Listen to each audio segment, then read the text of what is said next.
আজকের পর্বে এমন এক ঘটনা ঘটতে চলেছে যা অপর্ণা রাজ্যের সম্পর্ককে একেবারে অন্যদিকে নিয়ে যাবে।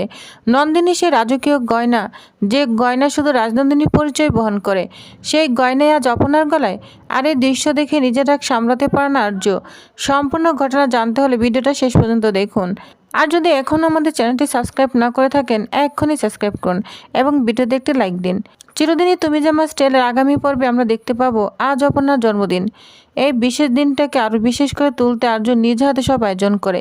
ঘর সাজানো, কেক, হাসি, আনন্দ, সব কিছুতেই যেন ভালোবাসার ছোঁয়া। অপর্ণাও অনেক খুশি, চোখে মুখে একরাশ আনন্দ নিয়ে সেই জন্মদিনের সাজে সেজে ওঠে। কিন্তু ঠিক সেই মুহূর্তে সব আনন্দ এক নিমিষেই বদলে যায়। আর্যর চোখে পড়ে অপর্ণার গলায় থাকা সেই গয়নাগুলো, রাজনন্দিনীর গয়না। রাগে গলা কাঁপতে থাকে আর্যর। সে অপর্ণার দিকে তাকে কঠিন স্বরে বলে ওঠে, এই গয়না তোমাকে কে পড়তে বলেছে? অপর্ণা কিছু বোঝার আগেই রাজলক্ষ্মী এগিয়ে এসে বলে, আমি পড়তে বলেছি। এই কথাটা শুনে আর উত্তেজিত হয়ে ওঠে আর্য। সে বলে, তুমি কেন বলেছ?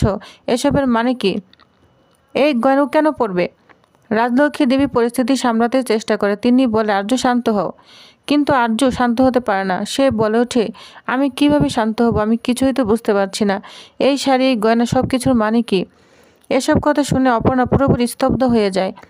তার চোখে জল চলে আসে। কাঁদো কাঁদো চোখে সে আর্যর দিকে তাকিয়ে থাকে। সে জানে না কেন তার জন্মদিনের দিনে এমন কথা শুনতে হচ্ছে। কেন আর্য হঠাৎ করে এমন বদলে গেল?